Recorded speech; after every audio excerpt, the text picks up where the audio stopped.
নারায়ণগঞ্জের রাজনৈতিক অঙ্গনে একটি গ্রেপ্তারকে ঘিরে নতুন করে আলোচনার জন্ম দিয়েছে বিএনপির সংসদ সদস্য আজহারুল ইসলামের ছেলে খায়রুল ইসলাম সজীব। চাঁদাবাজি সহ বিভিন্ন অনিয়ম ও বিতর্কিত কর্মকাণ্ডে জড়িত থাকার অভিযোগে তাকে যুবদল থেকে বহিষ্কার করা হয়েছে।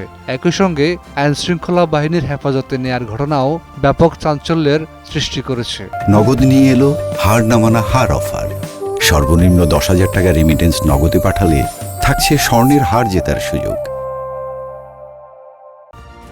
21 জুন রোববার যুবদলের কেন্দ্রীয় সভাপতি আব্দুল মুনায়েম মুন্না এবং সাধারণ সম্পাদক নুরুল ইসলাম নয়নের এক বিজ্ঞপ্তিতে জানানো হয়, নারায়ণগঞ্জ জেলা যুবদলের সিনিয়র যুগ্ম আহ্বায়ক খায়রুল ইসলাম সজীবকে প্রাথমিক সদস্যপদ সহ সংগঠনের সব পদ থেকে বহিষ্কার করা হয়েছে। বিজ্ঞপ্তিতে আরও বলা হয়, তার কোনো ব্যক্তিগত অপকর্মের দায় সংগঠন নেবে না এবং নেতাকর্মীদের তার সঙ্গে সাংগঠনিক সম্পর্ক না রাখার নির্দেশ দেওয়া হয়েছে।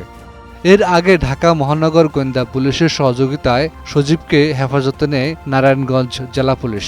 পরে তাকে বিকেল 5টার দিকে নারায়ণগঞ্জ জেলা পুলিশ সুপারের কার্যালয়ে আনা হয়। প্রায় 1 ঘণ্টারও বেশি সময় ধরে জিজ্ঞাসাবাদ শেষে তাকে আবার ঢাকা মহানগর গোয়েন্দা পুলিশের হেফাজতে দেওয়া হয়।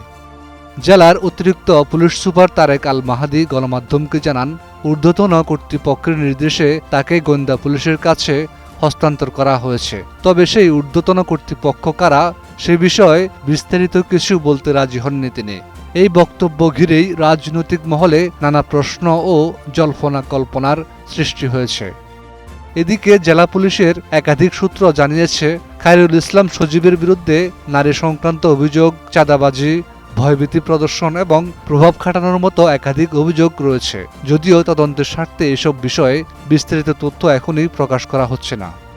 উল্লেখ্য, খায়রুল ইসলাম সজীবের বাবা আজহারুল ইসলাম মান্নান নারায়ণগঞ্জ 3 আসনের বিএনপির সংসদ সদস্য এবং সোনারগাঁ থানা বিএনপির সভাপতি।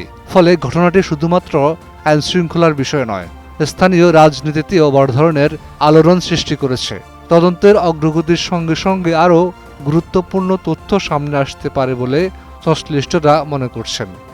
Desk report, 21 television.